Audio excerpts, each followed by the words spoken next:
కొన్ని సమస్యలు మన చేతల్లో లేని సమస్యలు కూడా ఉన్నాయి. నేను పార్టీ ఆఫీస్లో ఉన్నా. ఒకరోజు ఒక అమ్మాయి వచ్చింది. ఒకసారి కళ్ళు నీళ్ళు పెట్టుకుని ఏడవడం మొదలుపెట్టింది. ఏంటమ్మా? ఒక 2 నిమిషాల తర్వాత తమాయించుకొని, సార్ నాకు జరిగిన అన్యాయం మర్చిపోలేకపోతున్నాను, మీరు ఏం చేస్తారో తెలియదు, ఆడబిడ్డలకు రక్షణ ఇచ్చే బాధ్యత మీరు తీసుకోండి. నేను ఒక విక్టిమ్ నేను చెప్పినప్పుడు ఆ అమ్మాయికి ఏం జరిగింది దానికంటే నేను అడగలేకపోయాను. కానీ అలాంటివి తిరిగి మనం కరెక్ట్ చేయలేం. కానీ దుర్మార్గులు సొసైటీలో లేకుండా చేసిన రోజున అలాంటి వారికి అందరికీ రక్షణ వస్తుంది. అదే నా ఆలోచన. నా జీవితంలో రెండో విషయం కూడా మీకు చెప్తున్నాను. పాదయాత్ర చేసేప్పుడు అనకాపల్లికి వచ్చాను.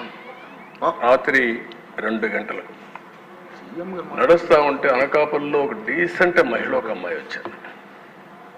ఆ అమ్మాయి వచ్చి అడిగింది ఒకటే మాట అడిగింది, సార్ మీరు ఏమి వద్దండి, మాకు రక్షణ ఇవ్వండి. అప్పుడే నిర్భయ కేసు జరిగింది ఢిల్లీలో నిర్భయ కేసు జరిగితే అనకాపల్లిలో ఉండే మహిళ వచ్చి 2 గంటల వరకు మేల్కొని, నేను మేలుకున్నాను సార్ మీకోసం, మీరు వస్తున్నారంటే మళ్ళా నాకు అవకాశం దొరకదు కాబట్టి చెప్పాలి. సార్ ఈ దేశంలో మాలాంటి వాళ్ళు కొంచెం అందంగా ఉంటే ముసుగేసుకొని తిరిగే పరిస్థితికి వచ్చాం. అదే మరిగా బయట తిరగలేని పరిస్థితికి వస్తున్నాం. మాకు స్వేచ్ఛ లేదా, కనీసం మాకు రక్షణ ఇవ్వలేరని చెప్పి అడిగినప్పుడు నాకు చాలా బాధ వేసింది. ఇలాంటి సంఘటనలు చాలా ఉన్నాయి. అందుకనే మనం మహిళల్లో కూడా చైతన్యం తీసుకురావాలి. అదే సమయంలో సమస్యలపైన కూడా మనందరం ఒక పద్ధతి ప్రకారం పనిచేస్తేనే సాధ్యమవుతుంది.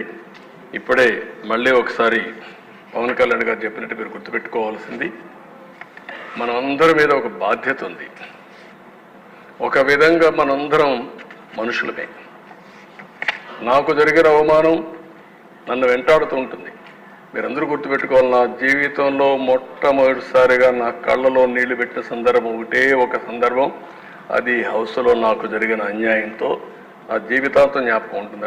దేనికి భయపడలేదు. నన్ను చంపతారని తెలిసిన 24 క్లేమోర్ మైన్స్ నా మీద బ్లాస్ట్ చేసినప్పుడు నేను బాధ్యత ప్రవర్తించాను తప్ప ఆధార్యంతో నేను మాట్లాడలేదు. నా కళ్ళల్లో ఒక్క చుక్క కన్నుడు రాలేదు.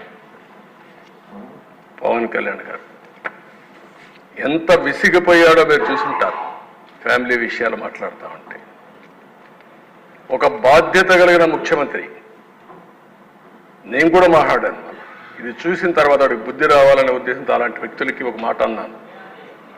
పవన్ కళ్యాణ్ గారు చాలాసార్లు చెప్పారయ్యా, ఆయన ఏది చేసినా చట్టపరంగా మ్యారేజ్ చేసుకుంటే తప్పులేదు, ఆ విషయం గుర్తుపెట్టుకోవాలి మీరు అని చెప్తూ ఒక మాట ఉన్నా. నువ్వు కూడా ఇన్నిసార్లు కలవరిస్తున్నావు, పోయి కాపాడు చేయాలని చేయబోయి అని చెప్పా. ఆనాటి ముఖ్యమంత్రిని ఇవన్నీ మాట్లాడుతున్నావు, ఎందుకు అనవసరంగా మాట్లాడుతావు, వ్యక్తిగతంగా తీసుకురావద్దు, కుటుంబాల వ్యవస్థ తీసుకురావద్దు. అదే నేను కోరుతాను. ఎక్కువంటే మెంబర్స్ ఉందని ఏ వ్యక్తి కూడా వేరే మహిళలకు ఏ మాత్రం కూడా వాళ్ళ మనోభావాలు దెబ్బతినే విధంగా మీరు పని చేయొద్దండి. ఎవరైనా సరే, అది మనం వరస్ట్ క్రిటిక్ అయినా సరే.